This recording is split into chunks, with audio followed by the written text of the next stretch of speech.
So in this video, I'm just going to be looking back at what I've learnt about short films during my time and sort of reflecting on things that obviously the conventions of short films and narrative techniques that can be used. So first of all, I'll start with the conventions. It has often a gimmick to the story, or like there'll be some sort of morale or premise that the story will be based on, and it will just center around this. There won't be really much else story wise, obviously, because they've only got, it's a short film, it's probably only about 5 minutes long. They're only going to focus on that one gimmick or like message. This also ties into the use of ellipsis in a short film to distort or compress time. So obviously you're not going to be able to show these jumps in time without cutting it and using ellipsis techniques. The use of satire and irony is often common. That sort of throws into to the gimmicks in short stories. It's used often, obviously, just to mock other like conventions of films.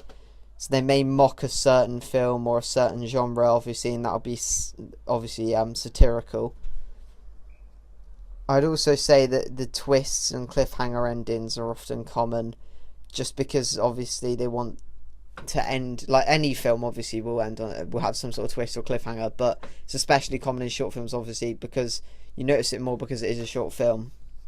It often can be based solely on this twist or cliffhanger that they leave. Also, there's not many characters in a short film. You're often only probably going to see up to 4 or 5, obviously.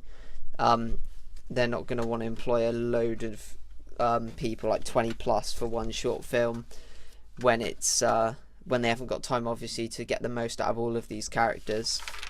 Something else I was going to focus on was things like just stuff I touched on before in other videos, is like sound being used effectively. So like sound bridges, voiceovers, amplifying certain sounds so that the shots become more effective, such as the car crash thing in A Colourful Life, the way that sound has been amplified.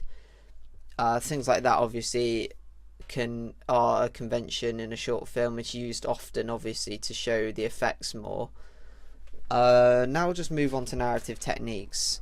So for narrative techniques, sometimes there'll be a vague introduction, but most of the time there won't be an introduction to the characters in the short film. This is obviously due to the fact they haven't got much time to explain the story, and often, most of the time, it's better to hop in media res, which means in the middle of things in Latin.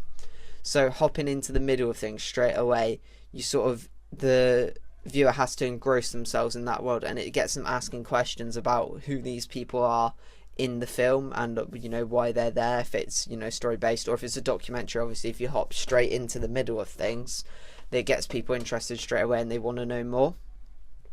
Often it will follow a central character, so one person. That can be seen in documentaries, like the one you can see on your screen now. There's the man in the wheelchair.